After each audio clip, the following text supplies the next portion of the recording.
So the question was talking about the screening process. Is it not only a personal interview, but do you also do a written interview where you have people write down and answer questions? Because sometimes intuitively, gut instinct, we know maybe it's not a fit or somebody's a little off, you know. Those kinds of things. Do you also incorporate that in your selective process and then perhaps choose then or direct them in another way that you won't be able to help them? Well, I don't have somebody fill out a questionnaire of sorts. I do. The interview is very thorough, though. It's about 6 pages long, and I like to just be able to sit there and listen to this person speak, because a lot of times there's a lot of what's being said between the lines. And all those little extra stories of experiences and so forth that you can't get all in writing are probably the most important parts of matchmaking that are going to be used for setting people up with the other party. I do have people fill out a legal questionnaire that is helpful for our pre-screening and background checks.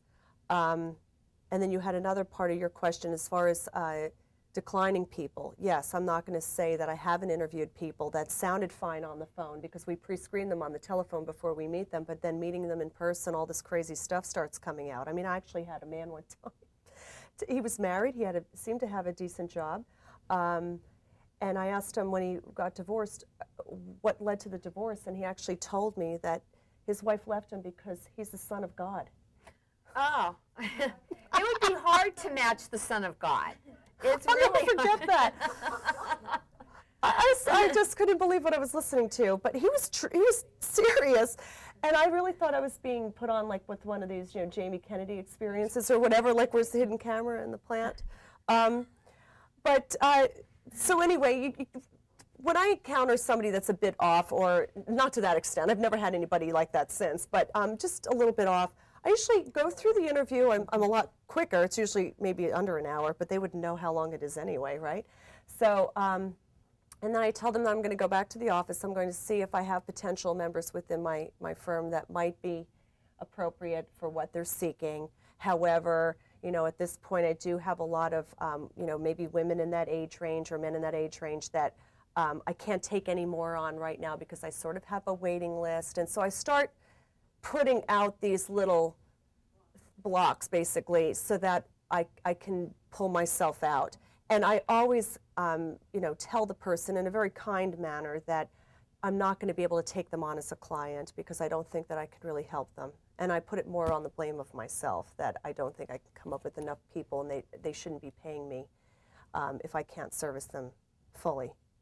And I don't know that the son of God should be dating anyway, but that's just my personal opinion. Yeah. I said, well, I don't know if I can work with you. And I just let it out because I just couldn't believe that this man was saying this. He said, well, I would think that the women in your service would want to meet the son of God. Well, that's oh, Lord. That's the most unusual, I think, introduction. And then how do you then call up and got something really good for you? The son of God's available, you know.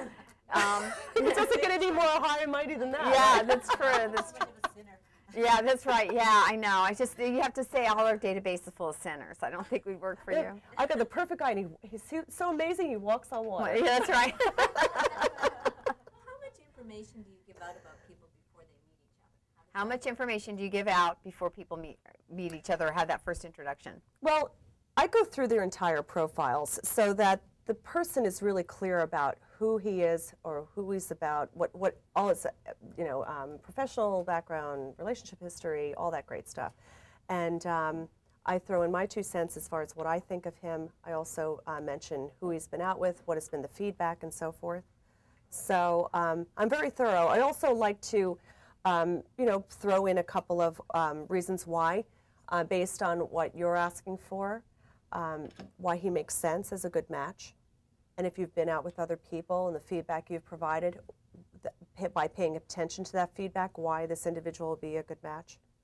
So there's a lot of levels of explaining a person. What happens if you get a lot of bad feedback about somebody? You send some guy out on 8 dates and everybody comes back and says, So what if you get lots of bad feedback on somebody? Well, that's coaching comes in, and I usually, if somebody is sabotaging their chances, it's usually after the 3rd date that I approach the person and say, okay, we've got a problem here. A lot of people are coming back and saying the same thing.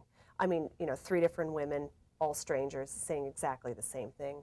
Okay, you know, something is going on here. So it's usually the silly stuff of talking about the ex-wife and not stop talking about the ex-wife.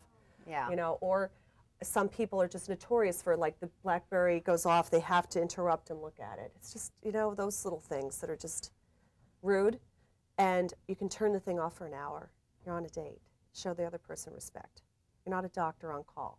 You're not that important. You know? Well, we have time for one last question, and we're going to wrap up. Martha. How do you feel about pictures? Do you show pictures prior That's a to great introduction? question. So how do you feel about pictures, and what kind of pictures? Do you have professional photo shoots? Do you shoot the picture? That's a great question. We try to discourage photo swapping only because we have found that many matches might be disqualified based on a particular snapshot we might have on that individual. Some people require pictures. I have found that those memberships never result in the person meeting somebody and establishing a relationship. But this is the way they'd like to try it. I've had some people, after a few dates, then want to see a picture. Okay, we can do that. So I'm not completely a stalwart about not showing photographs, but I truly believe that there are people out there that just don't photograph that well. And but then I've got other ones that photograph amazingly because, you know, they might be in the fashion industry, and I would hate to have a man meet, like, women by looking at photographs that the woman's a Ford model and she's been photographed by a professional photographer and she's been retouched in her photographs and it's now in an advertisement. I mean, you know, these guys bring in these pictures of these women. I'm like, are you kidding? This is all retouched. Not the pictures that maybe mom took at Thanksgiving where the shadowing is not right and so forth. I imagine in the profiling that you do in the interview process, you know, if someone says, for instance, I don't want to be with anyone who's obese or heavily overweight, then you're paying attention to Oh, absolutely. particular things that they're Yeah, saying absolutely. when you're doing your matching up. When we go over profiles, I go over their complete physical stats: hair color, eye color, height, weight, you know, all that stuff. If they resemble a certain, you know, public figure.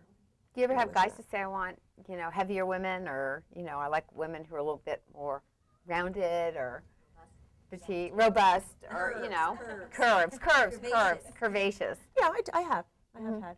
And then, you know, it cracks me up when the men say, well, you know, I like women that are endowed. Yeah. So silly. It's like, no problem. Yeah. I've had men come to me and say, you know, Christy, you're nice, but you're so not the type that I'm looking for. I'm not taking offense. But this is just, everybody has a different request. Well, this has been a fascinating interview today. I cannot thank you enough. It's February. We've discussed love. I think we've learned a lot, learned about the business of love. We've learned about love and loving and how we make the selective process. I think it's been fascinating. I cannot thank you enough for coming and sharing your time with us this morning and talking about such an incredible topic, love and the business of love. I can't thank you enough. I appreciate it. Thank you. All right. It was wonderful. Anybody's got more questions like to ask Christy or sign up, please feel free to. You know, we have a quiet room where you can be interviewed. So